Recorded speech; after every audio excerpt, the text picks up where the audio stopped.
Hi, and welcome back to the TACKLESHARE YouTube channel. I'm Alicia, and today we're going to be talking the basics of flashers.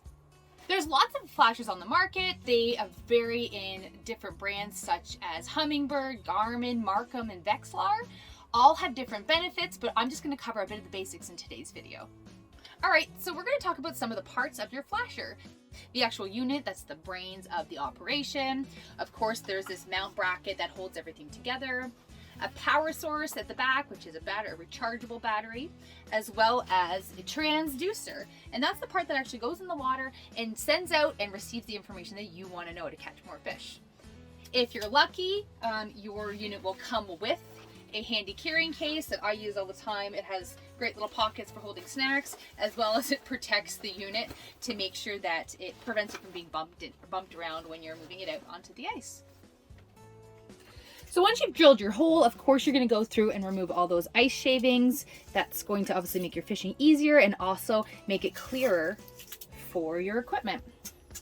You're going to want to make sure that as you move your equipment from storage to fishing, sometimes you can have some dirt or grime build up on the end of the transducer. You want to make sure that that's clean and ice-free and dirt-free before you put it into the hole.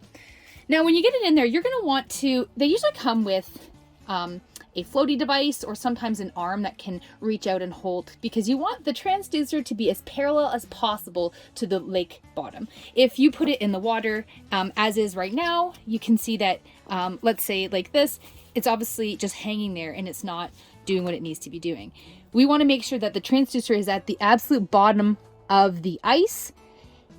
Whoops, the bottom of the ice there. Doing that is going to give you the clearest and most accurate response on your flasher. Now here, this ice is really thick, so you may actually need to move this styrofoam float up a little bit to make sure that the transducer gets below the ice. Let me pull this up just a little bit more.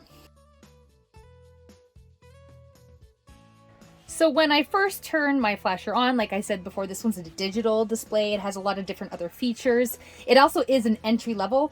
This one is the Garmin Striker 4, and there's a lot of really good reviews on it. That's why I decided to pick it up. It was very affordable and very easy, but there's lots of different ones on the market, and I'm going to show you a different manual option flasher as well. So you can see here, I'm going to go to the actual traditional flasher, or to the the flasher, or there's the traditional sonar, but I'm going to do flasher 4 today. So I'm just going to go down, and you can see, wow, that looks really clear. I've just removed the sonar out of the water, so you can see it's not really reading anything. It's really confused, and I've just put it in the water, and it's slowly going down until it's now at the bottom of the ice, and it's going to continually try and kind of like calculate and adjust. So here you can see we're at it says about 9 feet of water. I actually just turned it off, so it reverts back to its automatic settings. So I'm just going to go in here. You can see how it's continually adjusting the scale, and the range is called the range, and that is really frustrating, especially when you're trying to catch fish. So I'm going to go into the range. I know that I'm in approximately 10 feet of water, so I'm going to go to auto, and I'm going to go to 10 just to keep it from moving around on me like that. And I'm going to go back. This is a circular representation of the water column. Of course, here's like the top of the water here where the ice is, and then there's some disturbance. Sometimes there'll be noise going on as any sort of like ice kind of moves around from you and putting everything in the water. I'm of course, and so you can see all the way down here. So in this system, yellow is the hard return, so that's obviously the bottom of the lake here. We've got about 7 or 8 feet. I think it keeps changing periodically as it's continually getting information back and forth. So yellow is the hard return, red is kind of a mid-level return, and blue is a soft return, to give you an idea. So sometimes if it was weedy, there might be a lot more blue here in some sense. So you can see my presentation right there. So it's actually set, the gain is set really high because there's marking a fish already. Whoop. Oh, my bail was open. No.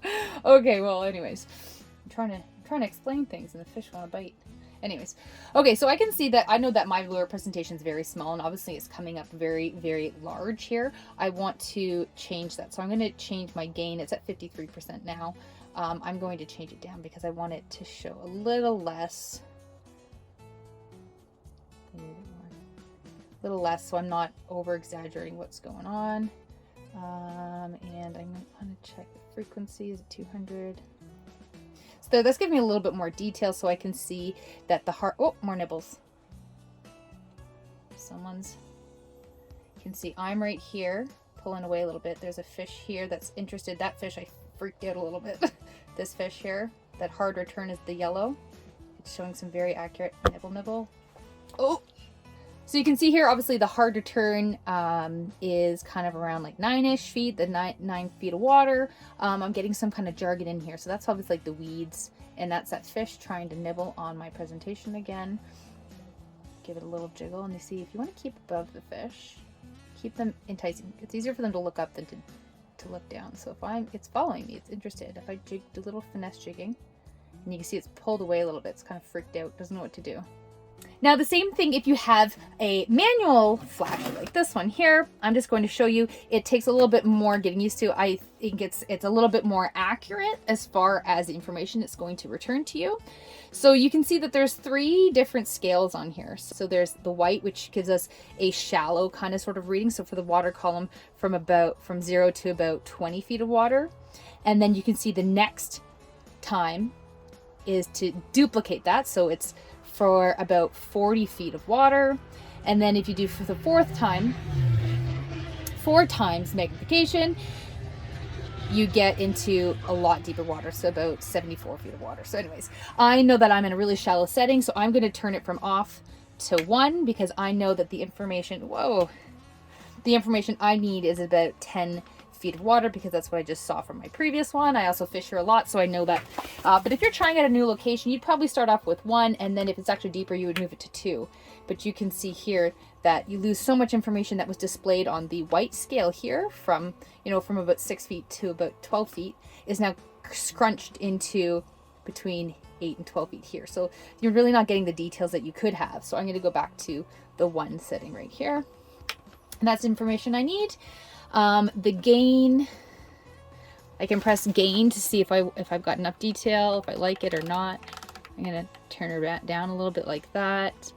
But the same thing, which is still really hard to see probably here because it is flashing and it's hard for the camera to pick it up. But I can see the same thing here. There's like the hard return. Now this one, the hard return is red. And then the medium return is the yellow, and then a soft return is green. You'll just learn that as you kind of progress through, get used to your flasher.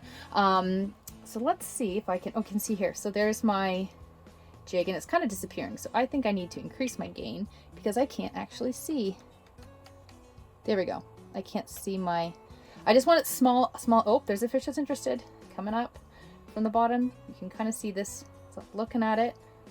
But anyways, so like same thing. So this is a circular representation of the water column, the top of the ice here, the lake bottom here, and this indication is like this hard red color, which I think is really hard to see. I might have to take a picture and post it later.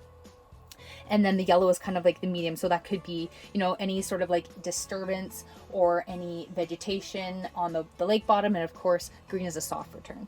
So like I said, you're going to want to go through it and just make sure that you get your range setting proper at first, either with your electronic version flasher or with your traditional style flasher where you're going to be changing, just to make sure you get the right range of the water column there to be as accurate as possible.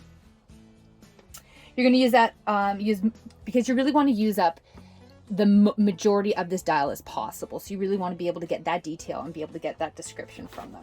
So you want to think about your flasher as like a set of binoculars. Of course, you're first going to put it in the water, and then you really have to hone that. So that's where I was tinkering around with my gain or my frequency. The gain is the sensitivity to show how much it's going to show you. Of course, in deeper water, you're really going to want more sensitivity.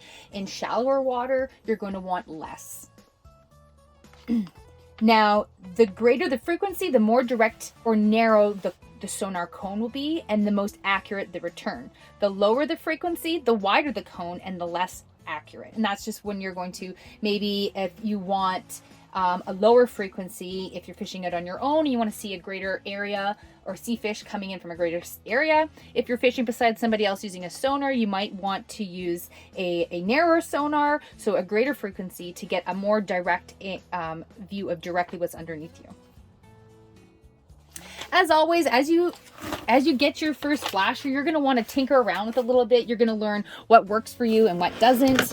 I say that quite a lot of people have this system, which I know is really great for a lot of different resources. I picked up this Garmin one because it was on sale. It has some mapping capabilities that I might try out in the summertime, so I tried to use it for multi-purpose options. You're going to learn some tips and tricks as you get along with them, but I will definitely tell you that once you get a flasher, you won't fish without one ever again, because it really increases your hookup opportunities.